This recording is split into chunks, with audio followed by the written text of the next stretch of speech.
அனைவருக்கும் வணக்கம். இன்னைக்கு நம்ம பார்க்க போற பதிவு என்னதுன்னா, கார்த்திகை மாதத்துல எந்த தெய்வத்தை நம்ம எப்படி வழிபட்டால் நினைத்தது நடக்கும் என்பதை நம்ம இந்த பதிவுல பார்க்க போறோம்.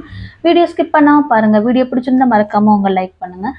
கார்த்திகை மாசத்துல அனைத்து நாளுமே மிக சிறப்பு வாய்ந்ததுங்க. இந்த மாசத்துல எந்த வேண்டுதல் நிறைவேற வேண்டும் என்று நம்ம வேண்டிக் கொண்டு எந்த நாள்ல விரதம் இருந்து இறைவனை வழிபாடு செய்தாலும் அந்த வேண்டுதல் கண்டிப்பாக நிச்சயமாக நிறைவேறும் என்பது நம்பிக்கை. இந்த கார்த்திகை மாசத்துல எப்படியெல்லாம் வழிபட வேண்டும் என்பதை நம்ம இந்த பதிவுல பார்க்க போறோம். இப்போ கார்த்திகை மாத விரதங்கள் என்னன்றது நம்ம பார்க்கலாம்.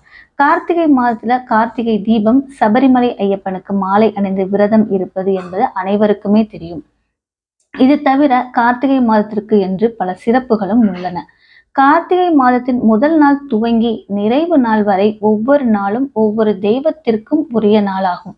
இந்த கார்த்திகை மாதத்தில் கார்த்திகை தீபம், சோமவார விரதம், உமா மகேஸ்வர விரதம், கார்த்திகை ஞாயிறு விரதம், கார்த்திகை விரதம், விநாயகர் சஷ்டி விரதம், முடவன் முழுக்கு, கார்த்திகை மாத வளர்பிறை துவாதசி, ஏகாதசி என பல முக்கியமான விரத நாட்களும் உள்ளன.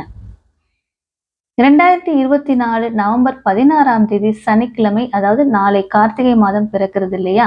இந்த கார்த்திகை மாதத்துல முதல் நாளே முருகப்பெருமானுக்குரிய கிருத்திகை நட்சத்திரத்தில் பிறப்பது இன்னும் கூடுதல் சிறப்புங்க. முருகப்பெருமானை வளர்த்த கார்த்திகை பெண்களை சிறப்பிக்கும் விதமாக வரும் கார்த்திகை நட்சத்திரம் கார்த்திகை மாதத்தின் முதல் நாளே வருவதால் இந்த நாள்ல முருகப்பெருமானை வழிபடுவதும் முருகப்பெருமானுக்கு விரதம் இருப்பதும் மிக உயர்ந்த பலனை தரும்.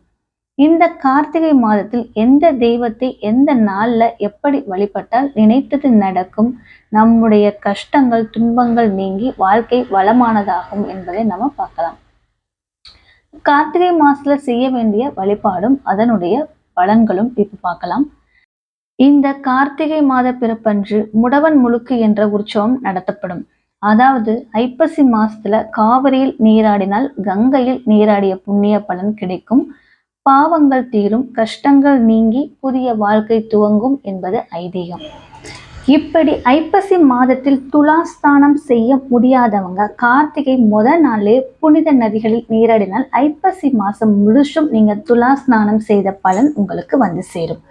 கார்த்திகை மாசத்துல சிவபெருமானை வேண்டி விரதம் இருந்தால் கண்டிப்பாக நிச்சயமாக நினைத்தது நடக்கும். கார்த்திகை மாதத்தின் 30 நாளுமே அதிகாலையில் எழுந்து நீராடி சிவபெருமானையும் பெருமாளையும் நினைத்து தீபம் ஏற்றி வழிபட்டால் அனைத்து விதமான நன்மைகளும் கிடைக்கும். கார்த்திகை மாசத்துல வரும் சோமவாரங்கள்ல சிவனுக்கு சங்காபிஷேகம் நடக்கும். அந்த நாள்ல விரதம் இருந்து சிவனை வழிபட்டால் நாம் எப்பேற்பட்ட பாவங்கள் தெரிந்தும் தெரியாமலும் செய்த பாவங்கள் அனைத்தும் நீங்கும், நோய்களும் நீங்கும் என்று சொல்லப்படுகிறது.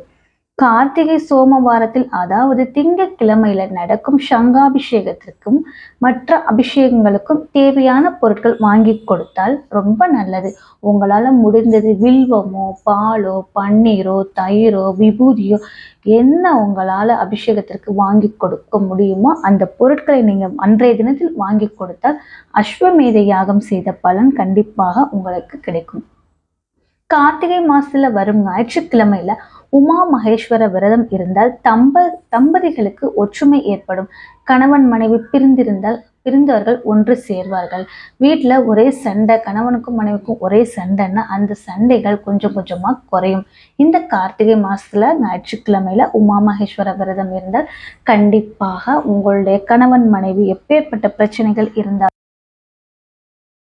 கார்த்திகை மாசத்துல சிவலிங்கத்திற்கு நெய்யால் அபிஷேகம் செய்து வில்வம் மற்றும் மறிக்கொழுந்தால் அர்ச்சனை செய்தால் குடும்பத்தில் மகிழ்ச்சி பெருகும். கார்த்திகை மாதத்தில் தினமும் சூரிய உதயத்தில் நீராடினால் அனைத்து புண்ணிய தீர்த்தங்களிலும் நீராடிய பலன் நமக்கு கிடைக்கும். பெருமாளை கார்த்திகை மாதத்தில் அர்ச்சனை செய்து வழிபட்டால் மோட்சம் கிடைக்கும். பெருமாள்னாலே துளசி தானே, அதே மாதிரி துளசியால் நீங்க பெருமாளுக்கு அர்ச்சனை செய்தால் அஸ்வமேதே யாகம் செய்த பலன் உங்களை வந்து சேரும். கார்த்திகை மாசத்துல விளக்கு தானம் செய்யறவங்க செய்வாங்க. விளக்கு தானம் செய்தால் பிரம்மஹத்தி உள்ளிட்ட அனைத்து விதமான தோஷங்கள் நீங்கும்னு சொல்லுவாங்க. விளக்கு தானம் நீங்க யாருக்கு விளக்கு கொடுத்தாலும் நம்ம யூஸ் பண்ணிட்டு இருந்த பழைய விளக்குகளை நம்ம கொடுக்க கூடாது. அது அவங்களுக்குன்னு தனியா விளக்கு வாங்கி நம்ம தானம் செய்வது தான் ரொம்ப நல்லது. அந்த மாதிரிதான் செய்யணும். இந்த கார்த்திகை மாதத்துல கோவில்ல எப்படி 2 வேளை விளக்கு ஏற்றுறாங்களோ, அதே மாதிரி நம்முடைய வீடுகளிலும் காலையிலும், மாலையிலும் என 2 வேளை விளக்கேற்றி வைத்தால் நம்முடைய வாழ்க்கை நல்ல பிரகாசமாக அமையும். கார்த்திகை மாசத்துல தினமும் வீட்டில் விளக்கேற்ற முடியாதவர்கள் துவாதசி, சதுர்த்தமி, பௌர்ணமி நாட்கள்ல கண்டிப்பாக நம்ம வீட்டு வாசல்ல தீபம் ஏற்ற வேண்டும். கார்த்திகை மாதத்துல முருகப்பெருமானுக்கு சந்தன அபிஷேகம் செய்து வழிபட்டால் குழந்தை பாக்கியம் கிடைக்கும்னு சொல்லப்படுகிறது.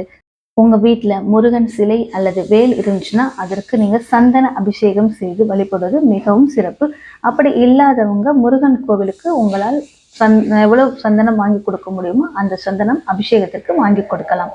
அதே மாதிரி கார்த்திகை மாசத்துல வரும் கிருத்திகை நட்சத்திரத்தில் முருகன் கோவிலில் தீபம் ஏற்றி வழிபட்டால் சகல சௌபாக்கியங்களும் கிடைக்கும் என்பது சொல்லப்படுகிறது. அவ்வளவுதான் ஃப்ரெண்ட்ஸ்.